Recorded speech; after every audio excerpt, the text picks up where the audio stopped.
언젠가 평소처럼 욕실에 들어갔는데 더 이상 혼자 힘으로 일어설 수 없게 된다면 어떻게 하시겠습니까?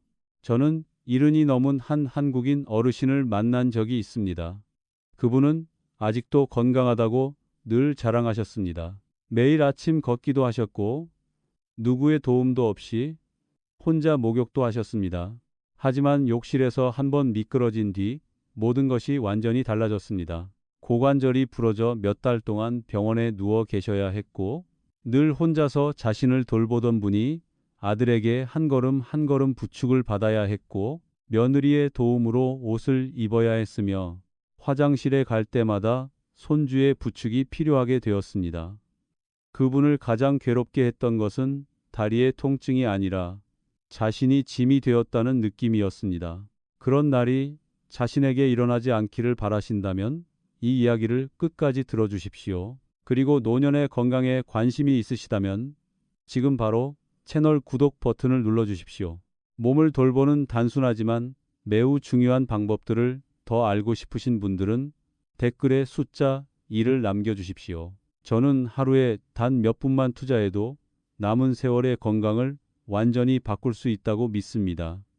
오늘 저는 대부분의 어르신들이 한 번도 제대로 돌본 적이 없는 몸의 5군데에 대해 말씀드리려고 합니다.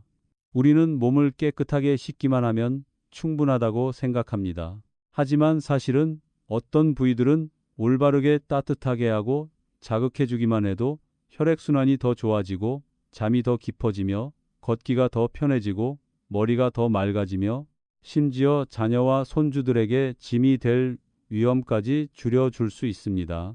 마지막에 말씀드릴 한 부위는 거의 모든 사람이 잊고 지내지만 바로 그곳이 숙면과 불면, 평온함과 불안, 건강함과 무너짐을 결정합니다. 저는 의사입니다. 오랜 세월 동안 진료를 하며 정말 많은 노인 환자들을 만났습니다. 저는 건강하게 80, 90까지 사시는 분들은 비싼 약을 먹어서가 아니라 매일 반복하는 작은 습관을 가지고 있다는 사실을 깨달았습니다. 그 중에서도 특히 아주 간단한 습관이 하나 있습니다. 목욕할 때 단 몇 분만 써서 몸의 중요한 부위를 제대로 돌보는 것입니다. 제가 가장 먼저 말씀드리고 싶은 부위는 바로 손입니다. 우리 모두는 매일 손을 씻습니다. 화장실에 다녀온 뒤, 식사 전에, 외출 후에 말입니다.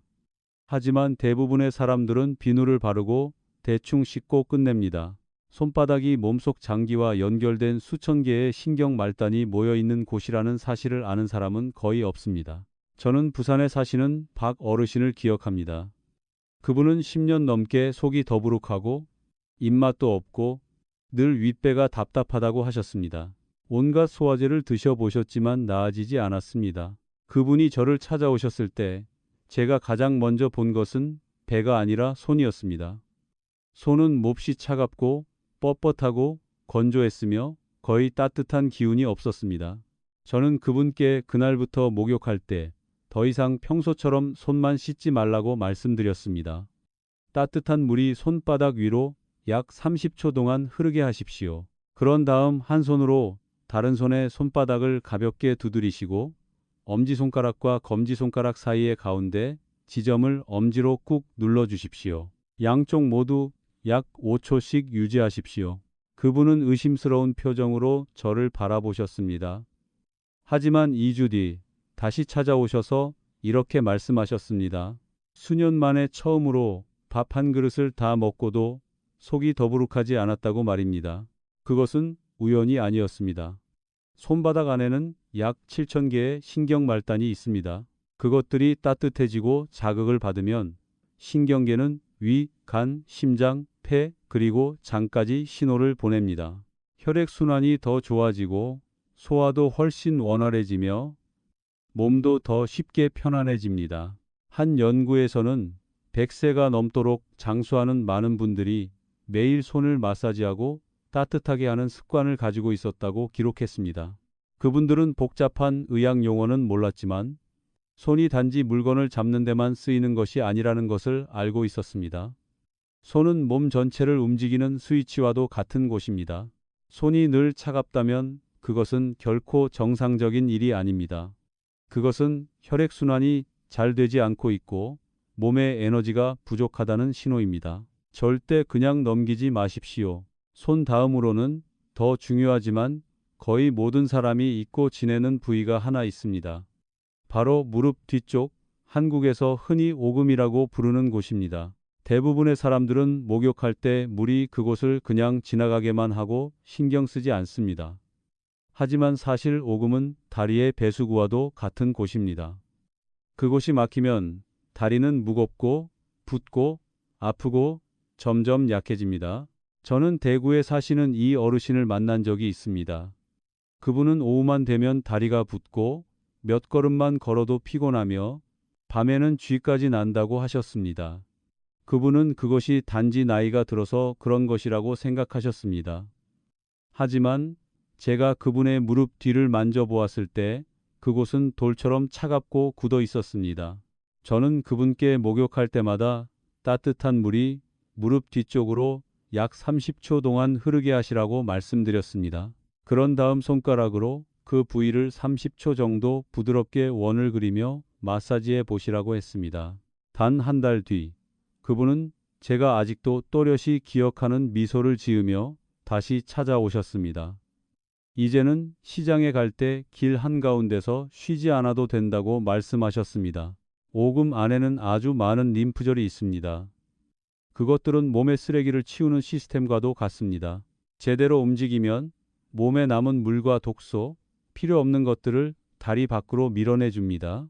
하지만 그곳이 막히면 다리는 돌을 매단 것처럼 무거워집니다. 저녁에 양말을 벗었는데 자국이 오랫동안 남아 있거나 손가락으로 종아리를 눌렀을 때 푹 들어간 자리가 그대로 남아 있다면 그것은 오금에 문제가 있다는 신호입니다.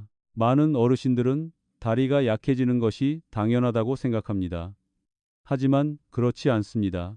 많은 경우 매일 올바른 부위를 따뜻하게 하고 마사지해 주기만 해도 다리가 훨씬 가벼워질 수 있습니다. 꼭 기억하십시오. 다리가 건강할 때는 스스로 시장에 갈 수 있고 혼자 계단을 오를 수 있으며 손주의 손을 잡고 산책도 할 수 있습니다. 하지만 다리가 약해지기 시작하면 삶은 아주 빠르게 달라집니다. 여러분이 생각하는 것보다 훨씬 더 빠르게 말입니다. 세 번째 부위가 하나 있습니다. 많은 분들이 그 말을 들으면 민망해 하시기 때문에 평생 거의 제대로 돌본 적이 없는 곳입니다. 하지만 바로 그곳이 몸의 아랫부분 전체가 만나는 사거리와도 같은 곳입니다. 바로 사타구니입니다. 많은 분들이 그저 빨리 씻고 싶어서 이 부위를 대충 헹군 뒤 지나가 버린다는 것을 저는 잘 알고 있습니다. 하지만 꼭 이해하셔야 합니다. 사타구니는 단순한 피부 부위가 아닙니다. 이곳은 몸의 윗부분에서 내려온 피가 지나가는 곳이자 다리에서 올라온 피가 다시 심장으로 돌아가는 곳이기도 합니다.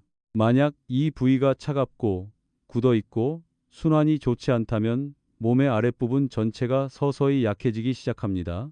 저는 광주에 사시는 최 어르신을 만난 적이 있습니다. 그분은 많은 노인분들이 겪고 있지만 차마 말로 꺼내기 부끄러워하는 문제 때문에 저를 찾아오셨습니다. 바로 밤에 소변을 너무 자주 보는 것이었습니다. 그분은 매일 밤 4번, 5번씩 일어나야 했습니다. 거의 잠을 잘 수가 없었습니다. 아침마다 늘 피곤했고 머리는 멍했으며 팔다리에는 힘이 남아있지 않았습니다. 그분은 원인이 나이 때문이라고, 전립선 때문이라고, 물을 많이 마셔서 그런 것이라고 생각하셨습니다. 하지만 제가 진찰을 했을 때 가장 먼저 눈에 들어온 것은 바로 사타구니였습니다. 살짝 만져보기만 해도 그곳이 몹시 차갑다는 것을 알 수 있었습니다. 저는 그분께 아주 간단한 한 가지를 해보시라고 말씀드렸습니다. 매일 저녁 목욕할 때 따뜻한 물이 사타구니 양쪽으로 각각 30초 정도 부드럽게 흐르게 해보십시오.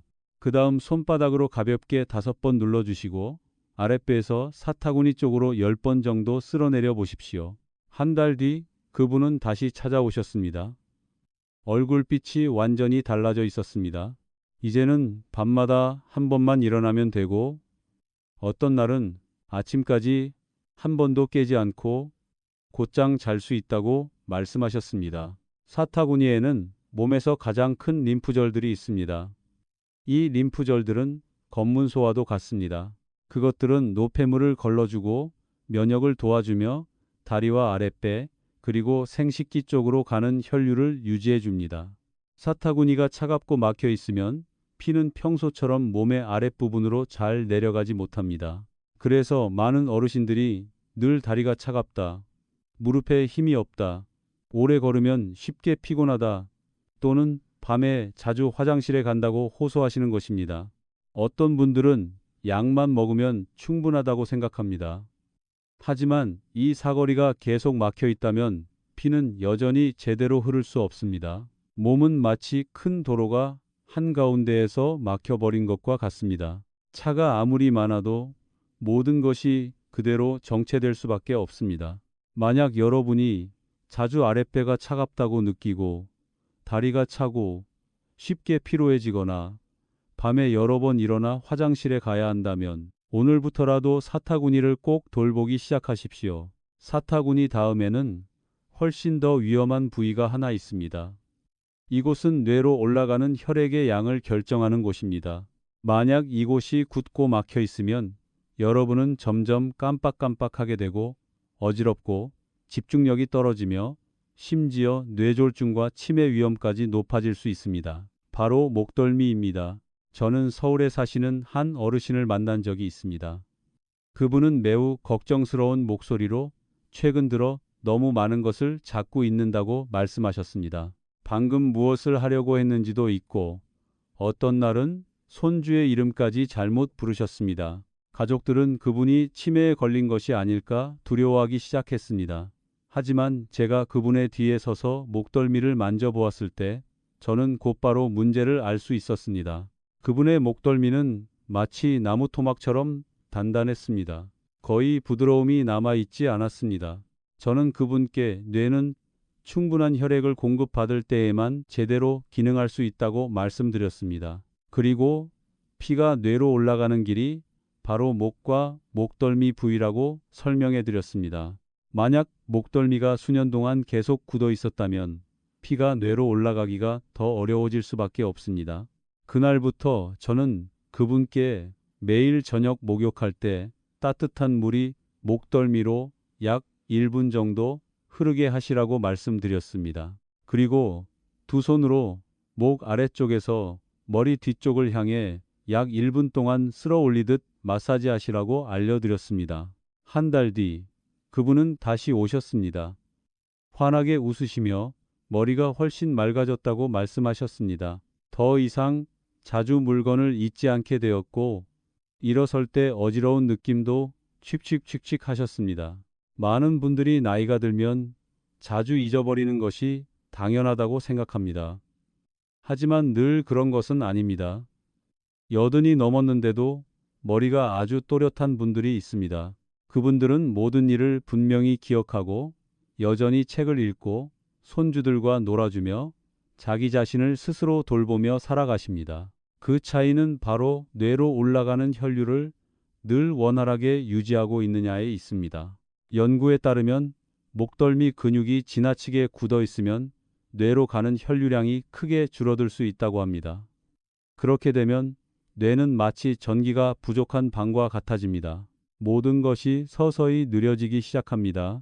머리가 무겁고 자꾸 졸리고 자주 잊어버리고 집중이 안 되며 심지어 기분까지 쉽게 가라앉게 됩니다. 만약 여러분이 자주 목덜미 통증을 느끼고 목이 뻣뻣하며 어지럽거나 아침에 일어났을 때 머리가 맑지 않고 흐릿한 느낌이 자주 든다면 절대 가볍게 여기지 마십시오.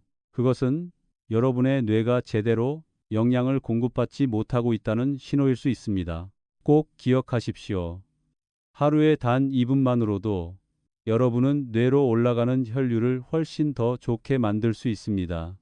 하지만 아직 마지막 부위가 하나 남아 있습니다. 이곳은 지금도 수많은 어르신들이 놓치고 있는 곳입니다. 여러 병원을 다니고 온갖 약을 다 먹어도 여전히 잠을 이루지 못하고 불안하고 속이 더부룩하고 심장이 빨리 뛰고 가슴속이 늘 무겁게 느껴지는 이유가 바로 여기에 있습니다. 바로 가슴 한가운데, 흉골 바로 아래, 우리가 흔히 가슴 한가운데, 혈자리 또는 명치 부근이라고 부르는 부위입니다. 저는 윤 어르신을 만난 적이 있습니다. 그분은 20년이 넘도록 잠을 자기 너무 힘들었다고 말씀하셨습니다. 매일 밤 뒤척였고 어떤 날은 새벽이 가까워져서야 겨우 잠깐 눈을 붙일 수 있었습니다. 또 자주 가슴이 막힌 듯 답답했고 배가 더부룩했으며 걱정이 심해질 때마다 심장이 빨리 뛰곤 했습니다. 제가 그분의 가슴 한가운데에 손을 얹었을 때 그곳은 단단하고 팽팽했습니다. 저는 그분께 때로는 사람이 잠을 이루지 못하는 원인이 머리에 있는 것이 아니라 바로 이곳에 있는 경우도 있다고 말씀드렸습니다. 가슴 한가운데는 몸이 스트레스에 반응하는 부위입니다. 여러분이 걱정이 많고 근심이 쌓이고 오랫동안 잠을 못 자고 큰 압박을 받고 있으면 이 부위는 점점 수축하게 됩니다. 그러면 몸은 늘 경계 상태에 들어가게 됩니다. 심장은 더 빨리 뛰고 속은 더 불편해지며 머리는 도무지 편안해질 수 없습니다. 그래서 많은 사람들이 잠을 자려고 애쓸수록 오히려 더 잠들지 못하게 되는 것입니다. 저는 그분께 매일 저녁 목욕을 마친 뒤 몸이 아직 따뜻할 때 두 손을 가슴 한가운데에 올리고 시계 방향으로 1분 동안 부드럽게 원을 그리며 문지르시라고 알려드렸습니다. 그 다음 코로 깊게 들이마시고 입으로 천천히 내쉬는 호흡을 5번 하시라고 말씀드렸습니다. 2주 뒤 그분은 훨씬 더 밝아진 눈빛으로 다시 찾아오셨습니다. 오랜 세월이 지난 뒤 처음으로 약 없이도 거의 밤새 한 번에 푹 잘 수 있었다고 말씀하셨습니다. 가슴 한가운데가 따뜻해지고 이완되면 몸은 여러분이 안전하다고 이해하게 됩니다. 심장은 천천히 뛰기 시작합니다. 호흡은 더 깊어집니다. 위장은 덜 수축합니다. 머리는 덜 긴장합니다. 그리고 잠도 자연스럽게 다시 돌아오게 됩니다. 많은 분들이 불면은 나이가 들면 당연한 일이라고 생각합니다. 하지만 그렇지 않습니다. 늙는 것 자체는 무서운 일이 아닙니다. 정말 무서운 것은 몸이 보내는 신호를 참고 견디는 일에 우리가 익숙해져 버리는 것입니다. 손이 차갑고 다리가 무겁고 사타구니가 차갑고 목덜미가 굳고 가슴이 팽팽합니다. 이 모든 것은 다 경고입니다. 몸은 결코 침묵하지 않습니다. 몸은 언제나 아주 작은 신호들로 우리에게 말을 걸고 있습니다. 다만 안타까운 것은 대부분의 사람들이 너무 늦어질 때까지 그것을 알아차리지 못한다는 점입니다. 하지만 여러분이 그 5가지 중요한 부위를 알고 있다고 해도 욕실에 너무 서둘러 들어가고 조심하지 않는다면 단 한 번의 미끄러짐만으로도 여러분의 모든 노력이 아무 의미 없게 될 수 있습니다. 저는 인천에 사시는 정 어르신을 만난 적이 있습니다. 그분은 70이 넘었고 혼자 사시면서도 매우 독립적으로 생활하셨습니다. 어느 겨울 저녁 식사를 마친 뒤 평소처럼 목욕하러 들어가셨습니다. 잠깐 들어갔다 나올 거라고 생각하셨기 때문에 불도 밝게 켜지 않았고 미끄럼 방지 슬리퍼도 신지 않았으며 어디에도 손을 짚지 않으셨습니다. 그날 욕실은 차가웠습니다. 그분은 아주 뜨거운 물을 틀고 그것을 머리 위에서부터 곧바로 끼얹었습니다. 불과 몇 초 뒤 어지러움을 느끼셨습니다. 발이 미끄러졌습니다. 이웃이 발견했을 때 그분은 이미 타일 바닥 위에 움직이지 못한 채 쓰러져 계셨습니다. 그분은 고관절이 부러졌습니다. 수술을 받은 뒤에도 이전처럼 걸을 수 없게 되었습니다. 그분을 울게 만든 것은 통증이 아니었습니다. 그날 이후로 화장실에 가고 싶을 때마다 딸을 불러야 했고 옷을 갈아입을 때마다 도움을 받아야 했다는 사실이었습니다. 제가 이 이야기를 드리는 것은 여러분을 겁주기 위해서가 아닙니다. 욕실이 노인에게 가장 위험한 장소 중 하나라는 사실을 꼭 이해하시길 바라기 때문입니다. 많은 분들이 자기 집 안에서는 걱정할 것이 없다고 생각합니다. 하지만 너무 익숙하기 때문에 오히려 방심하게 됩니다. 젖은 타일 바닥, 잠깐의 어지러움, 서두르는 한 걸음. 모든 일은 단 몇 초 만에 일어날 수 있습니다. 제가 늘 환자분들께 가장 먼저 말씀드리는 것은 욕실 안에 미끄럼 방지 매트를 깔라는 것입니다.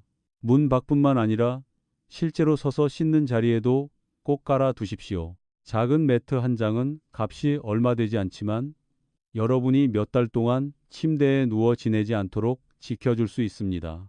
두 번째는 손잡이를 설치하는 것입니다. 많은 분들이 아직은 손잡이가 필요할 정도로 약하지 않다고 말씀하십니다. 하지만 손잡이는 약한 사람을 위한 것이 아닙니다. 손잡이는 계속해서 독립적으로 살고 싶은 사람을 위한 것입니다. 욕조에 들어가거나 나올 때, 발을 씻으려고 몸을 숙일 때, 갑자기 어지러움을 느낄 때, 손잡이는 여러분을 붙잡아 줄 수 있는 유일한 것이 될 수 있습니다. 저는 강 어르신을 만난 적이 있습니다. 그분은 아주 건강하셨고 여전히 직접 운전도 하셨으며 매일 계단도 오르셨습니다. 아들이 욕실에 손잡이를 설치하자고 했을 때 그분은 웃으셨습니다. 아직 그렇게 늙지 않았다고 말씀하셨습니다. 하지만 3개월 뒤 그분은 미끄러지셨습니다. 다행히도 그날은 문틀을 붙잡을 수 있어서 크게 넘어지지는 않았습니다. 다음 날 그분은 아들에게 전화를 걸어 당장 손잡이를 설치해달라고 말씀하셨습니다. 또 한 가지, 많은 어르신들이 하고 있으면서도 그것이 얼마나 위험한지 모르는 일이 있습니다. 바로 배부르게 식사를 한 직후나 술을 마신 뒤 바로 목욕하는 것입니다. 식사를 마친 뒤에는 몸이 소화를 하기 위해 위장으로 피를 보내고 있습니다. 그런데 바로 목욕을 하게 되면, 특히 뜨거운 물로 목욕을 하게 되면 피는 다시 피부와 근육 쪽으로 몰리게 됩니다. 그러면 심장과 뇌는 평소처럼 충분한 혈액을 받지 못하게 됩니다. 여러분은 어지럽고 메스껍고 심장이 빨리 뛰며 심하면 기절할 수도 있습니다. 저는 60이 넘은 한 남성을 만난 적이 있습니다. 그분은 매일 밤 술을 몇 잔 마신 뒤 잠들기 전에 목욕을 하는 습관이 있었습니다. 어느 날 그분은 욕실에서 정신을 잃고 쓰러졌습니다. 다행히 아내가 제때 발견했습니다. 술은 혈관을 확장시키고 혈압을 낮추며 균형을 더 쉽게 잃게 만듭니다. 그런데 이것이 욕실의 뜨거운 열기와 함께하면 넘어지거나 뇌졸중이 생길 위험은 훨씬 더 커집니다. 그러므로 술을 마신 직후에는 절대로 목욕하지 마십시오. 그리고 식사 후에는 최소한 2시간 정도 지난 뒤에 목욕하는 것이 가장 좋습니다. 많은 어르신들, 특히 겨울철에는 아주 뜨거운 물을 좋아하십니다. 물이 뜨거울수록 더 편안하고 건강에도 더 좋다고 생각하십니다. 하지만 그것은 매우 위험한 착각입니다. 차가운 욕실 안에 있다가 갑자기 너무 뜨거운 물을 몸에 끼얹으면 혈관은 아주 빠르게 변하게 됩니다.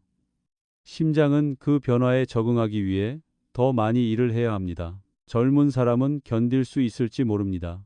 하지만 노인분들, 특히 고혈압이나 심장병, 당뇨가 있는 분들에게는 그 변화가 어지럼증, 가슴 통증, 혈압 상승, 심지어 뇌졸중까지 일으킬 수 있습니다. 저는 서 어르신을 만난 적이 있습니다. 그분은 늘 아주 뜨거운 물로 목욕하는 것을 좋아하셨습니다. 뜨거운 물이어야만 몸이 편하다고 말씀하셨습니다. 하지만 바로 그 습관 때문에 어느 날 욕실 안에서 갑자기 어지러워져 바닥에 주저앉았고 혼자서는 다시 일어설 수 없게 되었습니다. 다행히 그날은 심각한 상황으로 이어지지는 않았습니다. 하지만 그날 이후 그분은 완전히 습관을 바꾸셨습니다. 저는 그분께 그리고 여러분께도 말씀드립니다. 물은 너무 뜨겁지 않은 따뜻한 정도, 약 37도에서 39도 정도로 시작하십시오. 먼저 발부터 적시고 그 다음 다리, 팔, 몸통 순서로 적시십시오. 절대로 처음부터 뜨거운 물을 머리나 가슴에 바로 끼얹지 마십시오. 노인의 몸은 부드러운 변화를 필요로 합니다. 가장 위험한 것은 차가운 물이나 뜨거운 물 자체가 아니라 너무 갑작스러운 변화입니다. 그리고 또 하나 많은 분들이 놓치고 있는 것이 있습니다. 바로 목욕 시간입니다. 어떤 분들은 아주 늦은 시간에 목욕하는 것을 좋아합니다. 텔레비전을 다 보고 가족들이 모두 잠든 뒤에야 욕실로 들어갑니다. 어떤 분들은 거의 자정이 다 되어서야 목욕을 하기도 합니다. 하지만 바로 그 시간이 가장 위험한 시간입니다. 밤에는 혈압이 평소보다 낮아집니다. 하루 종일 지낸 뒤라 몸도 더 피곤해져 있습니다. 너무 늦은 시간에 욕실에 들어가면, 특히 졸리거나 피곤한 상태라면 어지러움을 더 쉽게 느끼고 균형을 잃기 쉬우며 반응도 평소보다 느려집니다. 저는 임 어르신을 만난 적이 있습니다. 그분은 밤 11시쯤 목욕하는 습관이 있었습니다. 어느 날 욕실에서 갑자기 어지러움을 느끼고 넘어져 머리를 부딪히셨습니다. 그날 이후 그분은 목욕 시간을 더 이르게 바꾸셨습니다. 저녁 식사 후 2시간쯤 지나서 목욕하기 시작하셨습니다. 그분은 그 뒤로 더 안전하다고 느꼈을 뿐 아니라 잠도 훨씬 더 잘 오게 되었다고 말씀하셨습니다.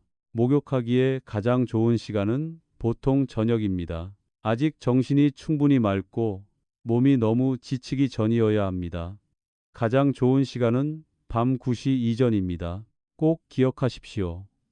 나이가 든다고 해서 두려움 속에서 살아야 하는 것은 아닙니다.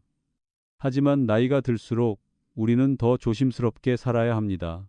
미끄럼 방지 매트 한 장, 손잡이 하나, 적절한 목욕 시간, 알맞은 물의 온도. 이런 것들은 아주 작은 일처럼 들릴 수 있습니다. 하지만 바로 그런 작은 것들이 여러분이 계속 독립적으로 살아갈 수 있을지 아니면 다른 사람에게 의지하게 될지를 결정하게 됩니다. 저는 단 한 번의 넘어짐 때문에 그 뒤로는 결코 예전의 삶으로 돌아가지 못한 분들을 너무나 많이 보았습니다. 어떤 분은 걷는 능력을 잃었습니다. 어떤 분은 병원에 오래 누워 계셔야 했습니다.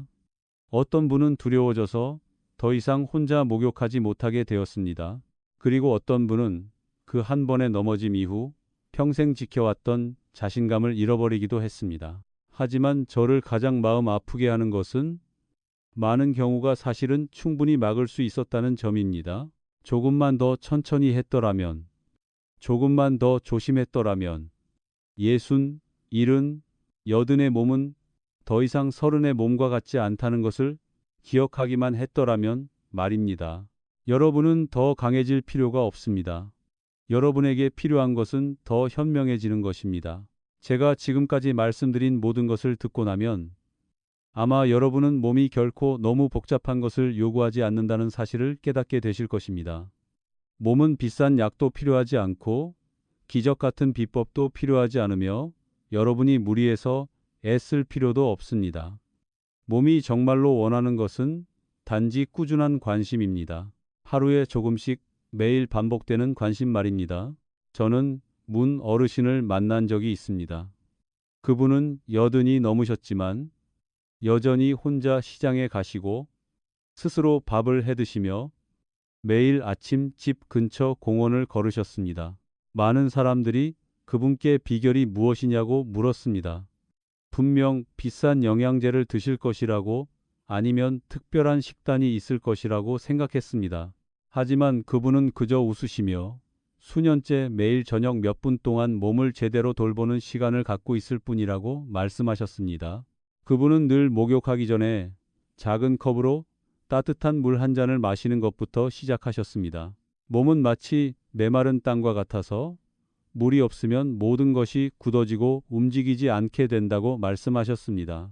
그 말은 정말 맞습니다. 나이가 들면 많은 분들이 예전처럼 갈증을 잘 느끼지 못합니다. 입이 마르거나 몸이 피곤해질 때에야 물을 마십니다. 하지만 갈증을 느끼기 시작했다면 몸은 이미 그보다 훨씬 전부터 물이 부족했던 것입니다. 몸에 물이 부족하면 피는 더 진해지고 혈액순환은 느려지며 머리는 더 쉽게 어지러워지고 다리도 더 무거워집니다. 또 변비가 생기기 쉽고 쉽게 피곤해지며 두통이 생기고 심지어 잠도 편히 잘 수 없게 됩니다. 그러므로 하루 동안 조금씩 물을 마시는 습관을 들이십시오. 한 번에 아주 많이 마실 필요는 없습니다. 그저 꾸준히 마시면 됩니다. 그리고 그 다음에는 몸도 움직여야 한다는 사실을 꼭 기억하십시오. 무거운 운동을 하실 필요는 없습니다. 뛰거나 젊은 사람처럼 운동할 필요도 없습니다.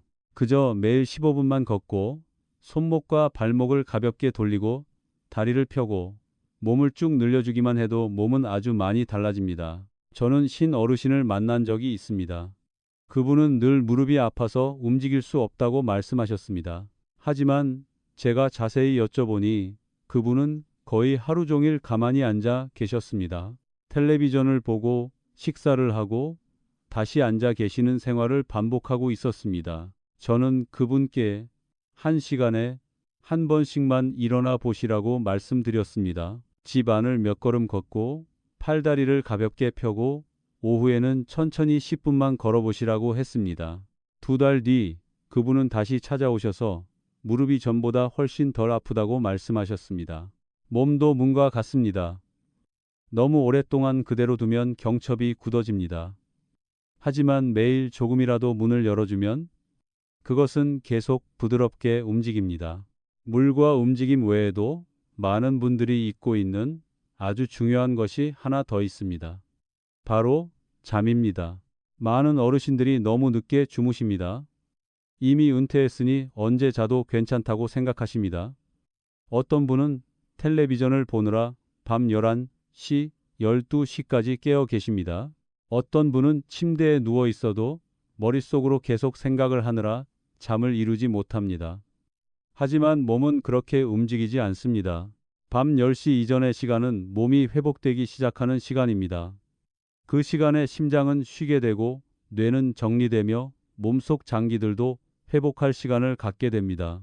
만약 수년 동안 너무 늦게 잠드는 생활을 계속하면 몸은 점점 더 피곤해지고 기억력은 떨어지며 혈압은 더 쉽게 올라가고 기분도 더 쉽게 가라앉고 예민해집니다. 저는 권 어르신을 만난 적이 있습니다. 그분은 늘 피곤하고 쉽게 짜증이 나며 더 이상 힘이 없다고 말씀하셨습니다. 그런데 제가 몇 시에 주무시냐고 여쭤보니 거의 매일 밤 자정이 될 때까지 깨어 계신다고 하셨습니다. 저는 그분께 아주 간단한 한 가지만 권해드렸습니다. 매일 잠드는 시간을 15분씩만 앞당겨 보시라고 말입니다. 그것뿐이었습니다. 한 달 뒤 그분은 다시 찾아오셨습니다. 몸이 더 건강해졌고 짜증도 덜 나며 머리도 훨씬 더 맑아진 것 같다고 말씀하셨습니다. 몸은 늘 스스로를 치유하는 방법을 알고 있습니다. 여러분이 그 몸에 기회를 주기만 한다면 말입니다. 그리고 또 한 가지 저는 모든 노인 환자분들께 꼭 말씀드리는 것이 있습니다. 절대로 정기 건강검진을 미루지 마십시오. 고혈압, 당뇨병, 심장병, 암과 같은 위험한 병들은 초기에 거의 뚜렷한 증상이 없습니다. 여러분은 여전히 괜찮다고 느낄 수 있습니다. 하지만 몸 안에서는 병이 조용히 진행되고 있을 수 있습니다. 너무 늦게 저를 찾아오시는 분들도 많습니다. 그분들은 그전까지는 괜찮은 것 같아서 병원에 가지 않았다고 말씀하십니다. 하지만 병을 발견했을 때는 이미 훨씬 더 어려운 상태가 되어 있는 경우가 많습니다. 혈압 한번 재는 것, 혈액 검사 한번 하는 것, 초음파나 검사를 한번 받아보는 것, 그런 작은 일들이 때로는 여러분의 삶 전체를 지켜줄 수도 있습니다. 만약 여러분이 심장병이나 고혈압, 당뇨병이 있거나 수술을 받은 적이 있다면 제가 지금까지 말씀드린 마사지와 몸을 따뜻하게 하는 동작들은 반드시 더 부드럽게 해야 합니다. 너무 세게 하지 마십시오. 너무 오래 하지도 마십시오. 중요한 것은 많이 하는 것이 아닙니다. 중요한 것은 올바르게 하고 꾸준히 하는 것입니다. 몸은 악기와도 같습니다. 아름다운 소리를 내기 위해 악기를 세게 두드릴 필요는 없습니다. 올바른 곳을 올바른 방법으로 만져주기만 하면 소리는 저절로 울려 퍼집니다. 그리고 그것이 바로 제가 오늘 여러분께 가장 꼭 기억해 주셨으면 하는 것입니다. 손, 무릎 뒤쪽, 사타구니, 목덜미, 그리고 가슴 한가운데 이 5곳은 아주 평범해 보입니다. 여러분은 평생 그 부위들을 몸에 지니고 살아왔습니다. 하지만 아마도 그곳들이 여러분이 건강하게 살 것인지, 점점 약해질 것인지, 잠을 잘 잘 것인지, 불면에 시달릴 것인지, 혼자 걸을 수 있을 것인지 아니면 다른 사람에게 의지하게 될 것인지를 결정할 수 있다는 사실은 한 번도 생각해 보지 않으셨을 것입니다. 매일 저녁 욕실에 들어갈 때 여러분 자신에게 5분만 주십시오. 손에는 30초, 무릎 뒤에는 1분, 사타구니에는 1분, 목덜미에는 1분, 가슴 한가운데에는 1분, 단 5분입니다. 하지만 그 5분은 여러분이 더 단단하게 걸을 수 있게 하고 더 깊이 잠들게 하며 머리를 더 맑게 하고 통증을 줄여주며 무엇보다 앞으로도 오랫동안 독립적인 삶을 지킬 수 있게 도와줄 수 있습니다. 다리가 약해진 뒤에야 다리를 생각하지 마십시오. 잠을 이루지 못한 뒤에야 잠을 생각하지 마십시오. 머리가 흐려진 뒤에야 뇌를 생각하지 마십시오. 오늘 밤부터 시작하십시오. 목욕을 마친 뒤 거울 앞에 섰을 때 여러분 자신을 바라보며 스스로에게 물어보십시오. 나는 남은 세월을 어떻게 살고 싶은가? 피곤함과 의존, 걱정 속에서 살고 싶습니까? 아니면 여전히 혼자 시장에 가고 스스로 밥을 하고 손주를 안아주고 누군가의 부축 없이 햇살 아래를 걸을 수 있는 삶을 원하십니까? 그 대답은 여러분이 매일 하는 아주 작은 일들 속에 있습니다. 저는 몇 년 전에 만났던 황 어르신을 아직도 아주 또렷하게 기억합니다. 그분은 79살이셨습니다. 아주 심각한 병이 있는 것은 아니었습니다. 암도 없었고 뇌졸중도 없었으며 심장도 아주 약한 편은 아니었습니다. 하지만 그분은 늘 피곤함 속에서 살고 계셨습니다. 그분은 저에게 아침마다 눈을 뜨는 순간부터 이미 지치고 우울하다고 말씀하셨습니다. 다리는 무겁고 머리는 멍하며 속은 불편하고 밤에는 잠을 이루지 못했습니다. 그분은 그것이 나이가 들면 당연히 겪게 되는 일이라고 생각하고 계셨습니다. 안타까운 것은 아주 많은 어르신들도 똑같이 생각하고 있다는 점입니다. 60이 넘으면 당연히 몸이 여기저기 아파야 한다고 생각합니다. 70이 넘으면 당연히 밤에 자주 화장실에 가야 하고 잠을 이루지 못하고 자꾸 잊어버리고 어지럽고 다리에 힘이 없고 늘 피곤해야 한다고 생각합니다. 그리고 그런 것들을 바꿀 수 없는 노년의 일부로 받아들입니다. 하지만 저는 80이 넘어서도 여전히 빠르게 걷고 모든 일을 또렷하게 기억하고 잠을 잘 자고 스스로를 돌보며 살아가는 분들을 많이 보았습니다. 그분들과 다른 사람들의 차이는 대부분 돈에 있지 않았습니다. 어떤 약을 먹느냐에도 있지 않았습니다.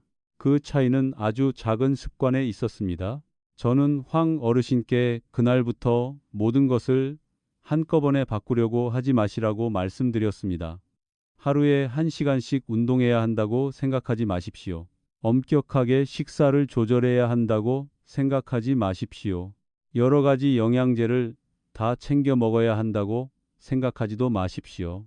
그저 매일 저녁 욕실에서 5분만 시작해 보시라고 말씀드렸습니다. 첫날에는 그분은 손을 따뜻하게 하고 무릎 뒤를 문지르는 것만 기억하셨습니다.